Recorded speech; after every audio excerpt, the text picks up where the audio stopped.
soy Lorena Dib, conductora del segmento del Instituto Juan Pablo II para la Familia en el programa de Mundo Católico. Y lo prometido es deuda. Hoy vamos a hablar sobre el inicio de la vida y sobre el aborto. Y para ello nos acompaña nuevamente la doctora Claudia Dib, ginecobstetra, con maestría y doctorado en bioética. Claudia, qué gusto otra vez estar aquí contigo para hablar de un tema que genera tanta polarización y tantos debates a nivel político, a nivel social, como es el tema del inicio de la vida y del aborto. ¿Cómo quieres que empecemos? Bueno, les puedo decir que, por ejemplo, si no fuera por todos los avances científicos que hay, con el surgimiento de técnicas de reproducción asistida, por ejemplo, nadie se cuestionaría cuándo empieza la vida. O sea, porque es algo que científicamente no cabe la menor duda. Varios premios Nobel han sido ganados por toda la investigación realizada en lo que es embriogénesis.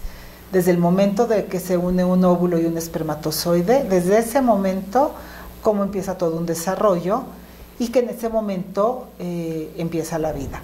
El momento de la fecundación, siempre, si ustedes buscan cualquier libro de embriología, la definición de inicio de la vida es la fecundación. Es un óvulo, que es un qué, con un espermatozoide, que es un qué, una célula, otra célula, gametos, cada uno con la mitad de la cuenta cromosómica completa de un ser humano. Todos tenemos 46 cromosomas, un óvulo lleva 23, un espermatozoide lleva 23, se unen, se fusionan, las membranas de los núcleos se rompen, se unen, y este momento se llama singamia, y los cromosomas se combinan. En cuanto se combinan estos cromosomas, tenemos un código genético completo de 46 cromosomas, único, irrepetible y diferente a las células que le dieron origen. Este ya no es un gameto, es un cigoto. Y aquí ya no es un qué, sino es un quién. Exacto. En este momento empieza la vida. Como un ser individual y como un ser único e irrepetible. Y que va a dar inicio a un desarrollo que ahí inicia y termina con la muerte. Así es. Exacto. O sea, ahí cuando te dicen es que es un grupo de células, vamos, no es un riñón, porque un riñón es riñón, no se va a transformar en una persona. Este gameto es una etapa del desarrollo de un ser humano. Sí, no es una persona en potencia. No, es una persona. Exacto. Entonces, por ejemplo, tengo aquí la definición de un libro de embriología que dice: fecundación, el desarrollo de un individuo comienza con la fecundación, fenómeno por el cual un espermatozoide del varón y el ovocito de la mujer se unen para dar origen a un nuevo organismo, el cigoto. Y el cigoto, una vez que se une óvulo y espermatozoide, ¿qué tenemos? Primero, el restablecimiento de la cuenta completa de cromosomas, la determinación del sexo. En ese momento ya tenemos un cigoto XX, que es mujer, o XY, que es hombre, y en ese momento comienza inmediatamente la segmentación. Hay, por ejemplo, estudios, hay una investigación que de hecho participa una científica mexicana, que dice, por ejemplo, que nuestro eje vertical, o sea, lo que determina cuál es tu lado derecho y tu lado izquierdo, es la dirección en donde entró el espermatozoide al óvulo. Ahí quedó marcado nuestro eje. Wow. O sea, imagínate qué importante fue ese momento, que aquí tenemos la dirección en la que entró el espermatozoide al óvulo. En ese momento en que entra, en ese momento se empieza a ver, se prenden, se apagan genes y se empiezan a dividir las células para definir qué va a ser placenta y membranas y qué va a ser la masa celular interna, que es el bebé. Y le toma 7 días de trayecto en la trompa hasta que se implanta. Sí. ¿Qué ha pasado? Que cuando pudimos sacar el óvulo de la mujer, el espermatozoide del hombre, y fecundarlo en una caja de Petri, y tener gametos que se fecundan de manera extracorpórea. ¿Qué sucedió? Que yo lo puedo implantar en esta mujer, en otra mujer, lo puedo congelar, lo puedo estudiar y desechar o lo puedo usar para investigación.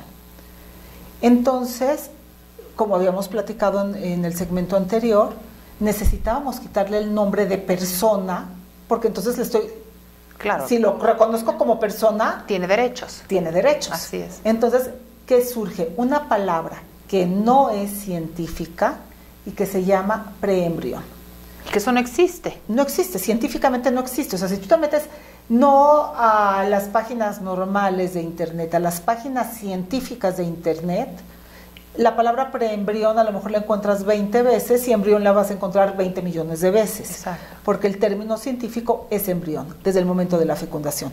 Pero ese trayecto, necesitabas algunos días para investigar, para hacer lo que es diagnóstico preimplantatorio, en el que puedo desechar, hacer una eugenesia y desechar a los embriones, por ejemplo, con alguna malformación, algún síndrome de Down, lo que comentabas de que hay países donde ya no nacen niños con síndrome de Down, es por eso, porque tengo un periodo en el que puedo desecharlos.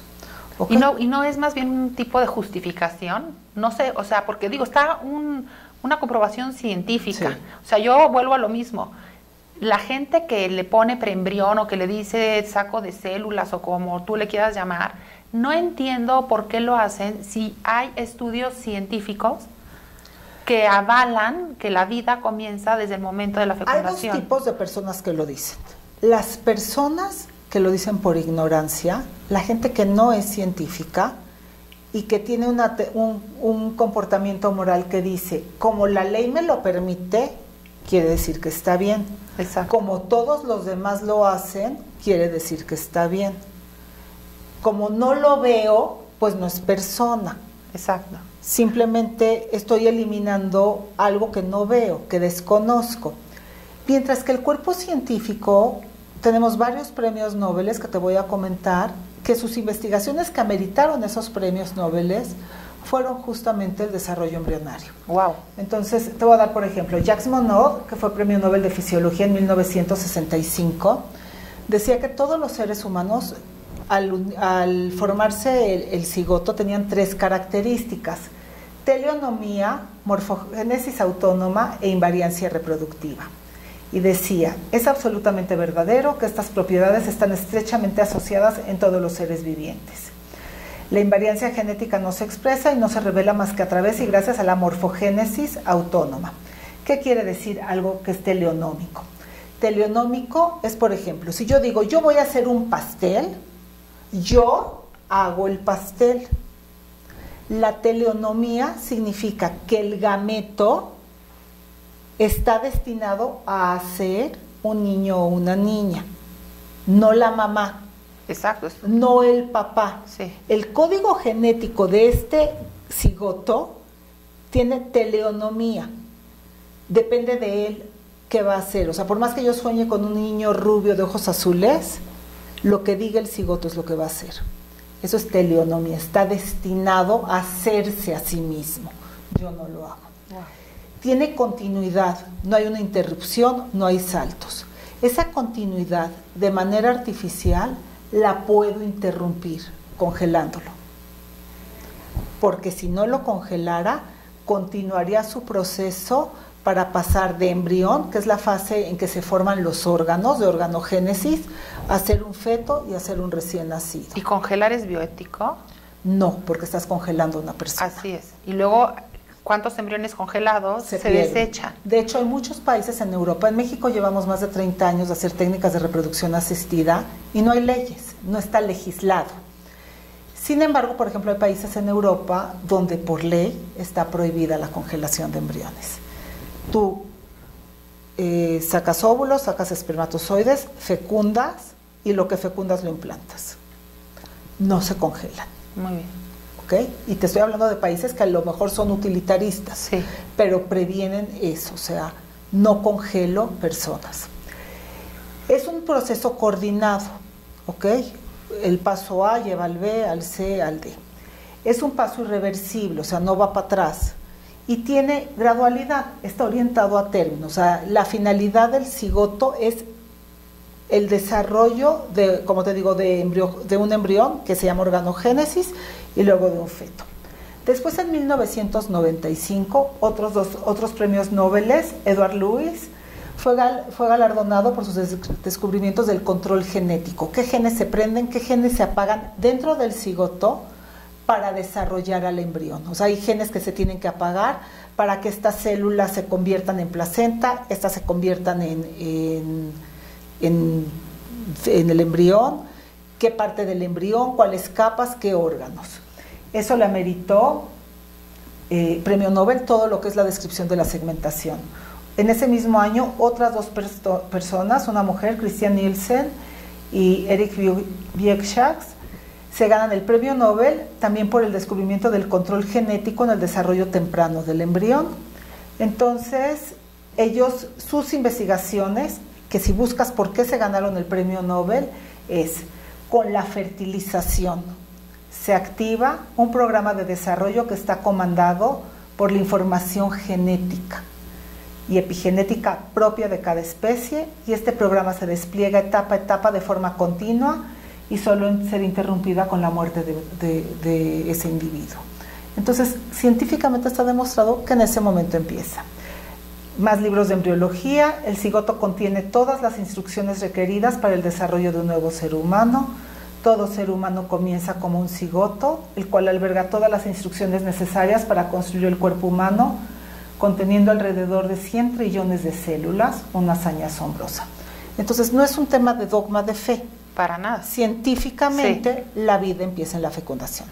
Como te digo, ¿qué pasó? Surge el tema de preembrión para justificar ese periodo en el que puedo investigar en él. O sea, si nunca hubieran aparecido las técnicas de reproducción asistida, nadie se lo hubiera cuestionado.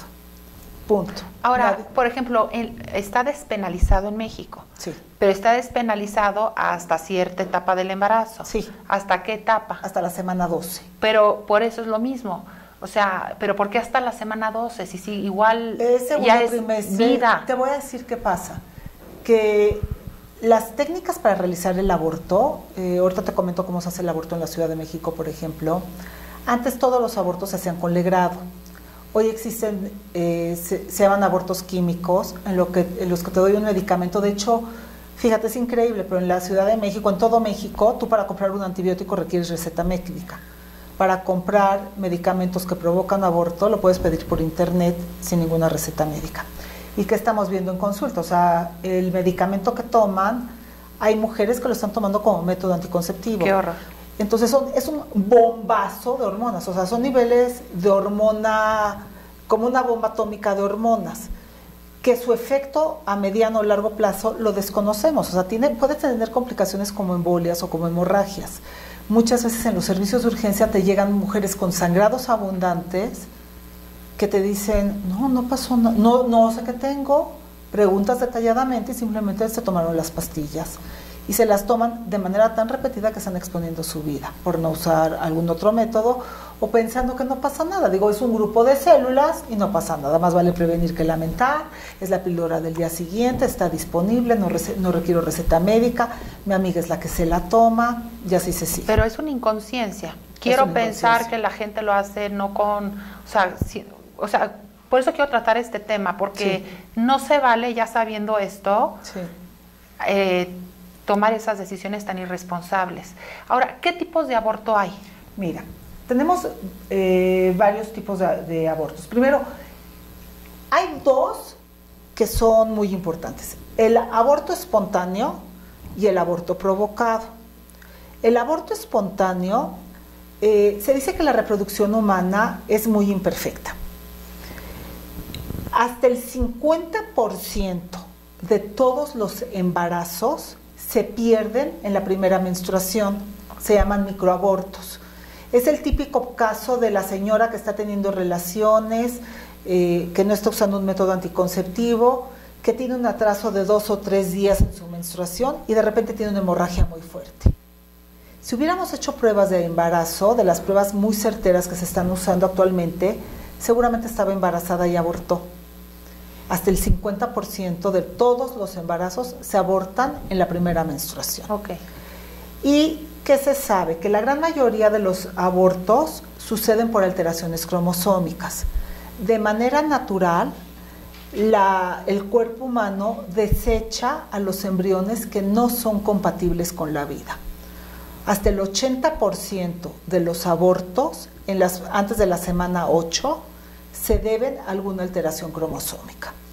Entonces, por ejemplo, si tuviéramos el caso clínico de una señora que tiene un pequeño manchado, que tenga una amenaza de aborto, el manejo indicado es reposo, solo reposo, porque antes se les daba, por ejemplo, progesterona o se les daba medicamentos para detener ese embarazo.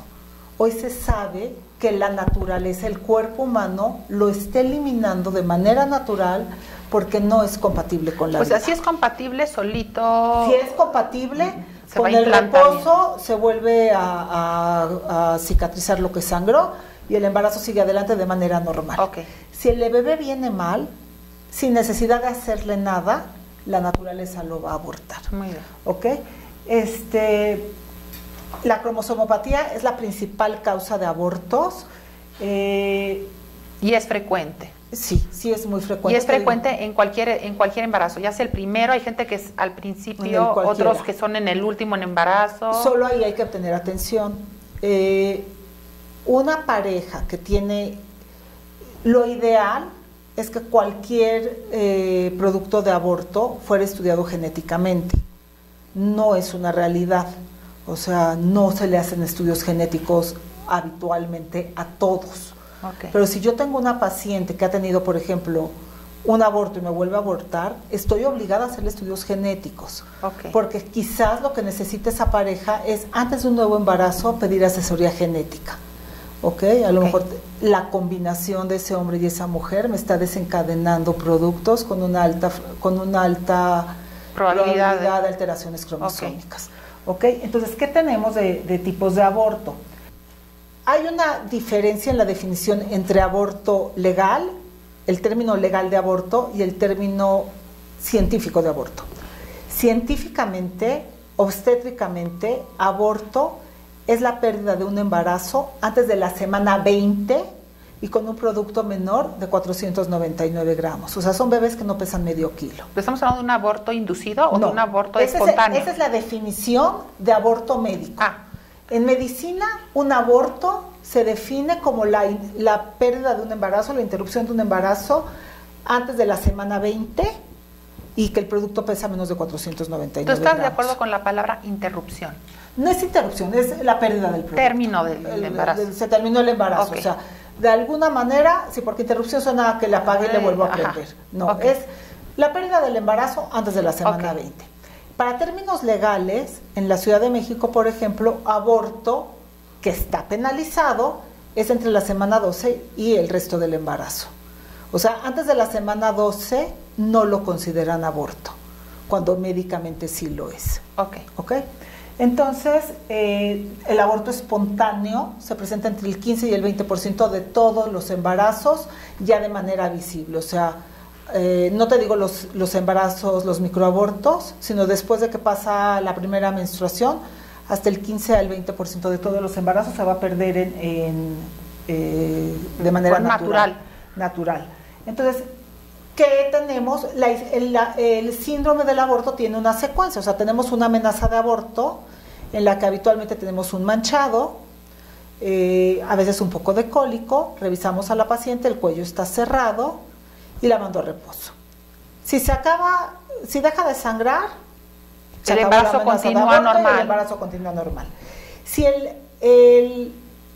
el útero sigue contrayéndose, el cuello se está abriendo y el sangrado es más abundante, eso se llama aborto en evolución. Si salió todo el bebé, los restos placentarios y todo, eso es un aborto que puede ser completo o incompleto y depende de si requiere que le haga una limpieza o no. Si el saco gestacional de alguna manera está infectado, algún aborto provocado o una ruptura de membranas que la paciente no se dio cuenta, ese es un aborto séptico, requiere una atención especial porque es muy peligroso.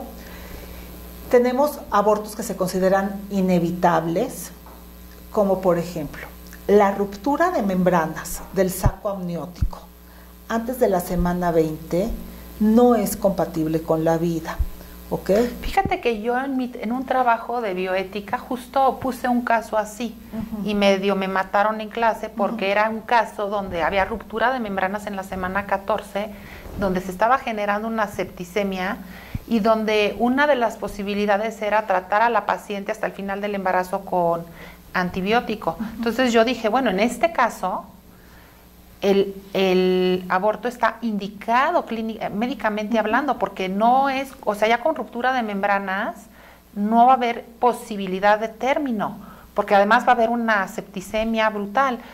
Y me mataron, que eso no, que de ninguna manera, que casi antibiótico hasta el final del embarazo.